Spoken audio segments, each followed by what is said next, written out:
अस्सलाम वालेकुम स्टूडेंट्स। हमारा जो आज का लेक्चर है इसमें हम इंटीग्रेशन टेक्निक्स जो हैं वो सीखेंगे, किस तरह से डिफरेंट इनडेफिनेट इंटीग्रल्स को कैलकुलेट किया जाता है और इंटीग्रेशन बेसिकली होती क्या है। और इसको इन टेक्निक्स को सीखने के बाद हम इन टेक्निक्स को यूज़ करेंगे इनडेफिनेट इंटीग्रल्स को कैलकुलेट करने के लिए, जो इस चैप्टर में हमें थ्रू आउट कैलकुलेट करने पड़ेंगे। तो सबसे पहले हम देखते हैं कि इंटीग्रेशन हमारे पास क्या होती है, इसके बैकग्राउंड क्या है, इसकी हिस्ट्री क्या है, इसकी एप्लीकेशंस क्या हैं, इसको हम किस तरह से डिफरेंट फील्ड्स ऑफ साइंसेस में यूज़ कर सकते हैं। तो इंटीग्रेशन बेसिकली हमारे पास एक ऐसी टेक्निक है जिससे आप वॉल्यूम्स और एरियाज जो हैं वो डिफरेंट तरह की शेप्स के कैलकुलेट कर सकते हैं। कम्प्लेक्स शेप्स जो आपके पास होती हैं लाइक ट्राइंगल्स, स्फीयर्स, कोन्स और इस तरह से सर्कुलर शेप्स, उनके एरियाज और वॉल्यूम्स आप कैलकुलेट कर सकते हैं यूजिंग इंटीग्रेशन और इसके जनरल फार्मूलाज को यूज़ करते हुए। और इसकी हिस्ट्री बेसिकली आपके पास ये है कि जब आपके पास फाइनाइट सम्स हों तो आप उनको कैलकुलेट कर सकते हैं। जब आपके पास इतनी नंबर ऑफ टर्म्स हों जिनको आप इजीली हैंडल कर सकें तो उसको आप सिग्मा नोटेशन यूज़ करते हुए इजीली कैलकुलेट कर सकते हैं उन फाइनाइट सम्स को। लेकिन जब आपके पास इनफाइनाइट नंबर ऑफ टर्म्स हों जिनको आपने ऐड करना हो तो वहाँ पे आप किस तरह से टर्म्स को ऐड करते करते हैं, तो वहाँ पे जो आइडिया है आपके पास इनफाइनाइट सम्स को ऐड करने का, वो है आपके पास इंटीग्रेशन।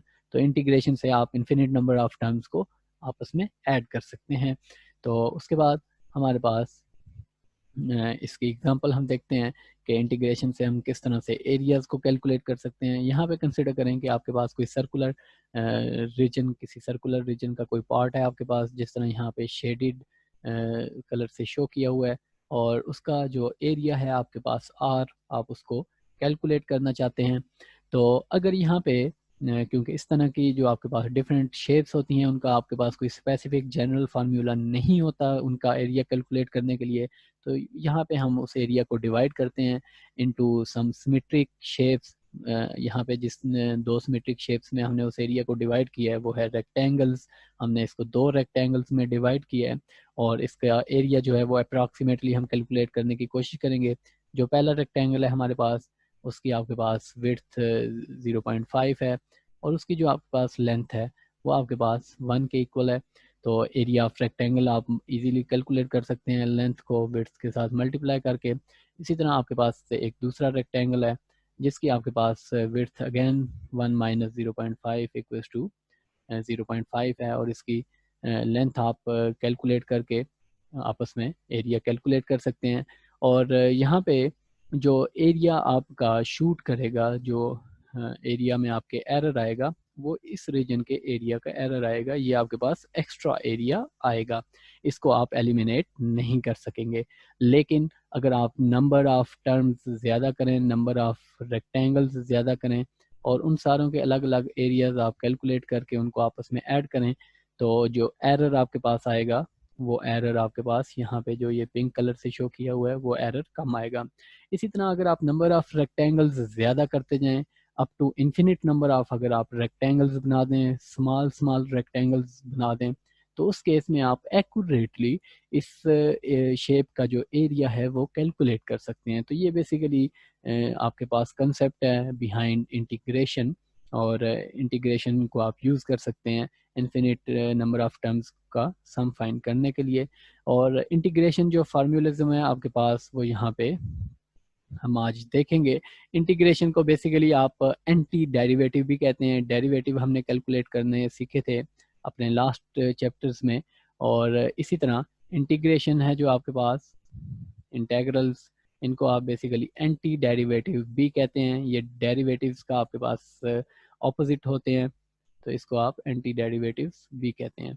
ओके, तो किसी भी फंक्शन का जब आपने डेरिवेटिव कैलकुलेट करना हो तो उसका जो जनरल मोस्ट जनरल फार्मूला है आपके पास उसको आप पावर रूल कह सकते हैं, और ये फार्मूला है आपके पास u पावर n।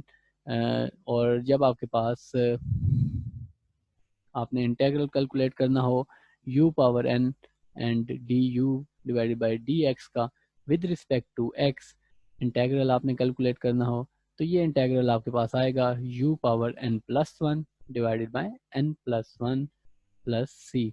डेरिवेटिव में पावर में कमी आती थी जब आप D by D X of U power N find करते थे, तो आपका आंसर आता था एन से मल्टीप्लाई होता था और U power N minus one आता था। यहाँ पे n+1 आएगा और n+1 से डिवाइड होगा, इसी वजह से इसको एंटी डेरिवेटिव कहा जाता है। प्लस सी यानी कि सम कांस्टेंट नंबर, और ये कांस्टेंट नंबर कुछ भी हो सकता है, 5, 7, 8, और ये डिपेंड करता है जब आपको लिमिट्स गिवन हूँ इंटेग्रल की। और यहाँ पे अगर आप देखें तो ये आपके पास डेरिवेटिव है u का, डेरिवेटिव ऑफ u। और यहाँ पे आपने जिस बात का ख्याल रखना है वो ये है कि ये डेरिवेटिव ऑफ u है, u की पावर n का डेरिवेटिव नहीं है ये, ठीक है। और u आपके पास ये गिवन है विद, और उसकी पावर है n, और ये आपके पास जस्ट u का डेरिवेटिव है और n पावर के बगैर डेरिवेटिव है। ओके, तो उसके बाद जो हमारे पास मोस्ट कॉमन फार्मूलाज हैं, जो ये सारे फार्मूलाज आप जो हैं डिराइव कर सकते हैं यूजिंग पावर रूल, जो हमने यहाँ पे मोस्ट जनरल फार्मूला देखा है, इसको यूज़ करते हुए इनमें से काफ़ी फार्मूलाज जो हैं वो आप डिराइव कर सकते हैं। यहाँ पे आपको नज़र आ रहा होगा कि ये फार्मूला पावर रूल से ये फार्मूलाज आपके पास आए हैं, और ये आपके पास जनरल फार्मूलाज हैं। और 1 पावर x का डेरिवेटिव आपके पास natural log of x plus c के इक्वल होता है। किसी भी कांस्टेंट नंबर का डेरिवेटिव आपके पास विद रिस्पेक्ट टू x जो होता है वो कांस्टेंट तो इंटीग्रेशन से बाहर चला जाता है, और डेरिवेटिव किसी भी कांस्टेंट नंबर का यानी कि dx का डेरिवेटिव आपके पास x के इक्वल होता है।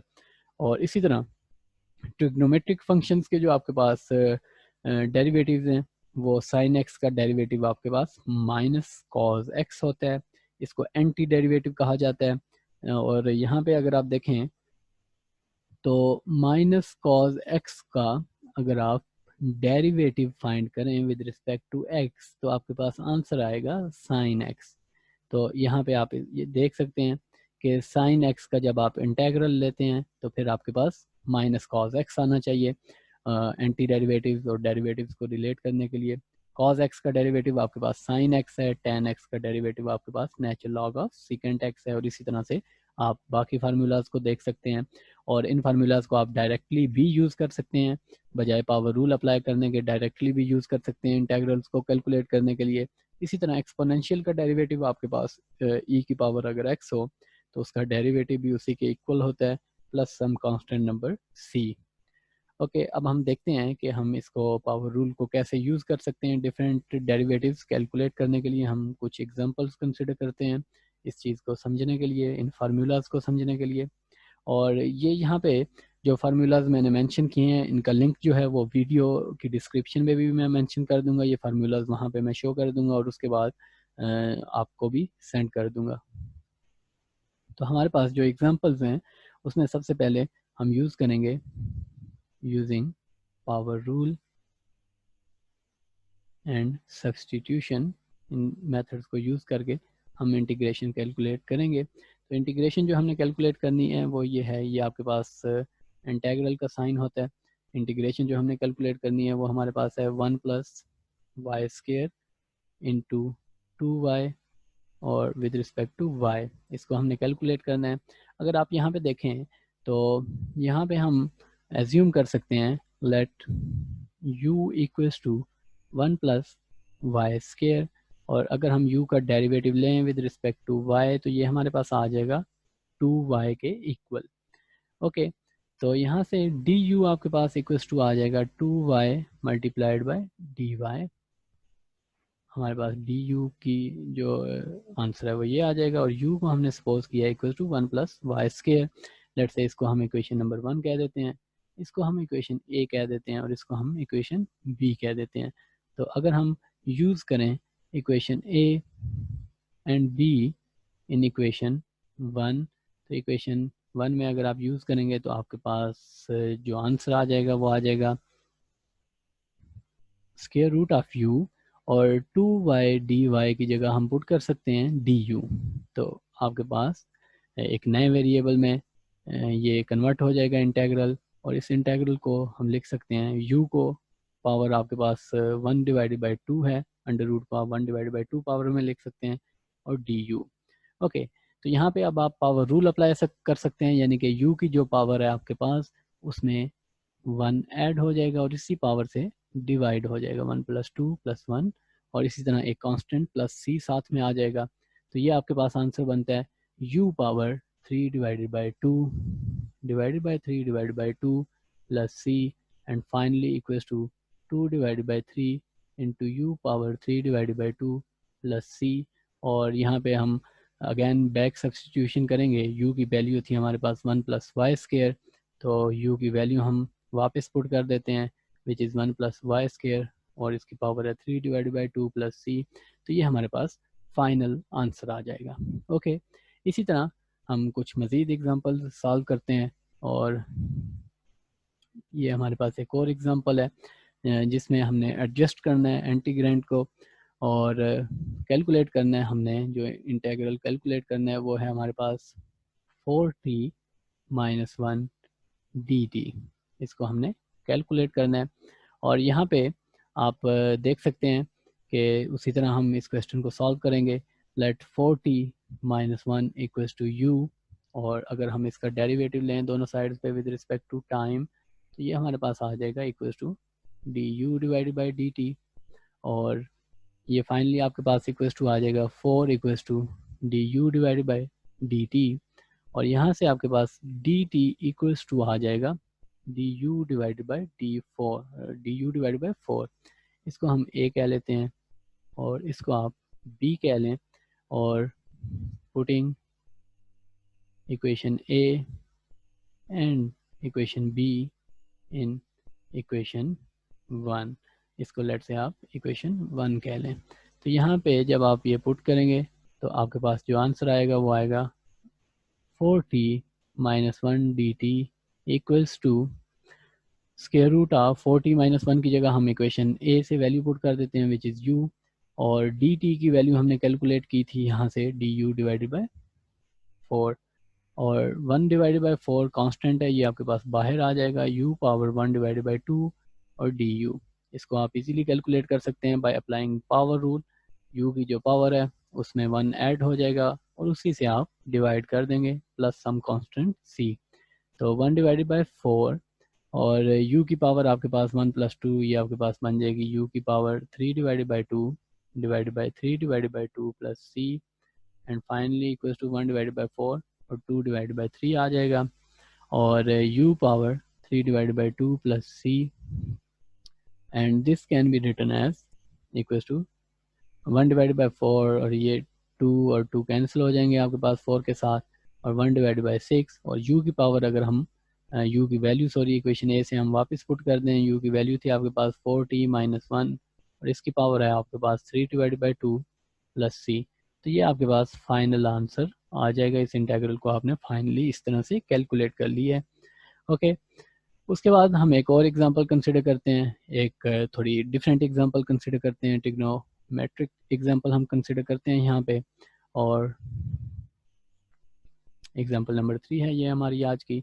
इसमें हमने कैलकुलेट करना है x² multiplied by sine of x³ b of x। Let's say इसको हम इक्वेशन 1 कह लेते हैं, और यहाँ पे हमने एक यूजफुल सब्सटीट्यूशन सीखनी है। हमने u को कुछ इस तरह से सपोज करना है कि उसका जो डेरिवेटिव है वो x² की टर्म्स में आए, कोई नई चीज़ यहाँ पे ना बन जाए जिससे हमें मुश्किल क्रिएट हो। तो लेट करते हैं यहाँ पे late u equals to x², तो du और dx जो आपके पास आ जाएगा वो आ जाएगा equals to d by D X of x²। तो du बाई डी एक्स हमारे पास आ जाएगा इक्वल्स टू 2x। ओके, तो सॉरी, ये हमने x³ के इक्वल कंसिडर करना है, और ये x³ और ये हमारे पास आ जाएगा 3x², और यहाँ से हमारे पास du divided by 3 equals to आ जाएगा x² इंटू dx। इसको b कह लेते हैं इक्वेशन, और a और b को हम पुट कर देते हैं इन इक्वेशन 1। a b को हम इक्वेशन 1 में पुट करेंगे, तो इक्वेशन 1 में जब हम पुट करेंगे तो हमारे पास आ जाएगा x² sine x³ d of x equals to इसको हम इक्विवेलेंटली लिख सकते हैं इस इक्वेशन को sine X cube into X square D of X, और ये हमारे पास इक्वल्स टू आ जाएगा sine of U, X cube की जगह हमने इक्वेशन ए से यू वैल्यू पुट कर दी, और एक्स स्क्वायर डी एक्स की जगह आप D you divide by 3 put कर सकते हैं फ्रॉम इक्वेशन बी। तो डी यू डिवाइड बाई 3 आ जाएगा। 1 डिवाइड बाई 3 आपके पास कांस्टेंट है, ये बाहर आ जाएगा इंटेग्रल से, तो साइन यू डी यू आपके पास बचेगा। और यहाँ से अगर आप देखें तो साइन यू का जो हमारे पास डेरिवेटिव था, यहाँ पे जो हमने देखा था साइन एक्स का डेरिवेटिव आपके पास minus cos X plus C होता है, और अगर आपके पास साइन यू होगा विद रिस्पेक्ट टू यू तो इसका डेरिवेटिव आपके पास आएगा minus cos you plus C. Variable X की जगह आप यू यूज़ कर रहे हैं, तो इस केस में हमारे पास आ जाएगा minus cos you plus C. Okay, तो ये फाइनल हमारा आंसर बनेगा minus cos u divided by 3 plus c. और अब हम u की वैल्यू पुट कर देंगे, u की वैल्यू थी हमारे पास एक्स क्यूब, तो ये बन जाएगा minus cos X cube divided by 3 plus C. Okay, तो ये हमारे पास फाइनल आंसर आ जाएगा। उसके बाद हम एक और एग्जांपल कंसिडर करते हैं, और ये एग्जांपल है हमारे पास जिसमें हमने कैलकुलेट करना है 2z divided by cube root of z square plus 1 और dz। यहाँ पे जो वेरिएबल है आपके पास वो z है, और ये इसको मैं इक्विवेलेंटली लिख सकता हूँ 2z divided bye z square plus 1 की power 1 divided by 3 into dz।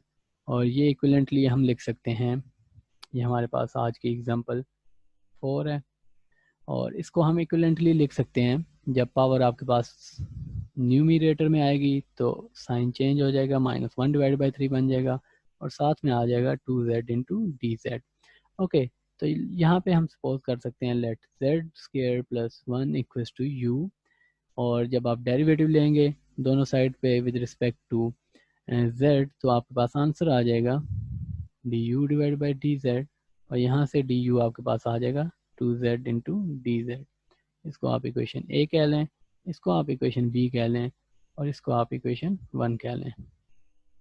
Again वही सारे स्टेप्स आप फॉलो करें, putting equation A and be in equation 1, और जब आप इक्वेशन 1 में उसको पुट करेंगे तो इक्वेशन 1 आपके पास बन जाएगी u power minus 1 divided by 3 into d u, और u पावर रूल हम अप्लाई करेंगे minus 1 divided by 3 plus 1 divided by minus 1 divided by 3 plus 1 plus c, और u power minus 1 divided by 3 आपके पास 2 डिवाइडेड बाई 3 के equal होता है, तो ये आपके पास इक्वल टू आ जाएगा u2 divided by 3 divided by 2 divided by 3 plus C, and finally equals to 3 divided by 2, और u की वैल्यू अगर हम यहाँ पे पुट कर दें which is z square plus 1, तो 2 डिवाइडेड बाई 3 प्लस सी हमारे पास आंसर आ जाएगा इस इंटेग्रल का।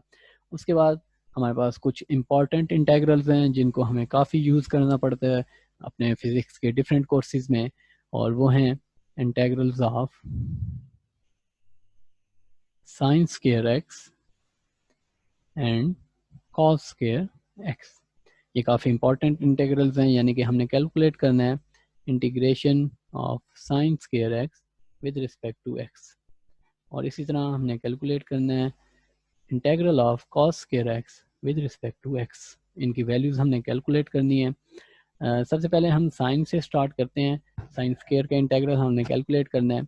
हमने एक फार्मूला जो है चैप्टर 1 में देखा था, वो था sine square X equals to 1 minus, यहाँ पे आप पावर रूल अप्लाई नहीं कर सकते क्योंकि आपके पास डेरिवेटिव मौजूद नहीं है।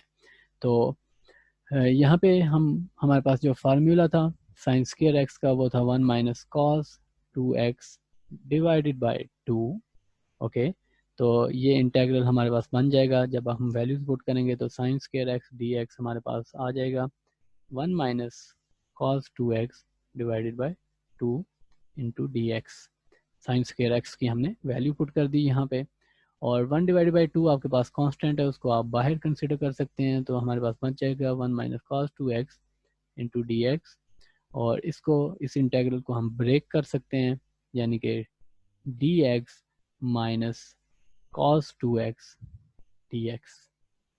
और dx का इंटीग्रल हमने देखा था कि इक्वल्स टू x होता है हमारे पास, जबकि cos की इंटीग्रेशन जो है, cos का इंटीग्रल जो है, जो हमने फार्मूलाज यहाँ पे देखे थे, तो cos का इंटीग्रल आपके पास यहाँ पे साइन के इक्वल होता है, तो वो इंटीग्रल आप डायरेक्टली यूज़ कर सकते हैं, माइनस यहाँ पे हमारे पास आ जाएगा।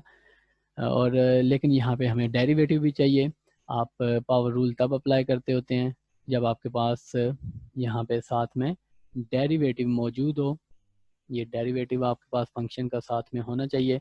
तो 2x का डेरिवेटिव आपके पास 2 के इक्वल होता है, तो हमें यहाँ पे पहले फंक्शन के साथ 2 जो है वो बनाना पड़ेगा, तो cos 2x इंटू dx।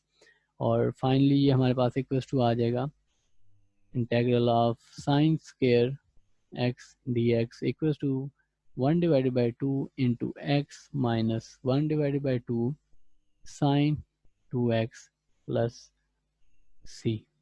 तो ये हमारे पास आ जाएगा x divided by 2 minus sine 2x divided by 4 के इक्वल प्लस c।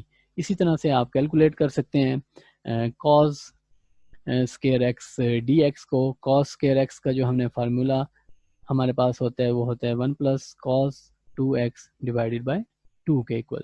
इस फार्मूला को यूज़ करके आप कैलकुलेट कर सकते हैं इस इंटीग्रल को। Similarly you can write, you can solve this integral of cos square x into dx।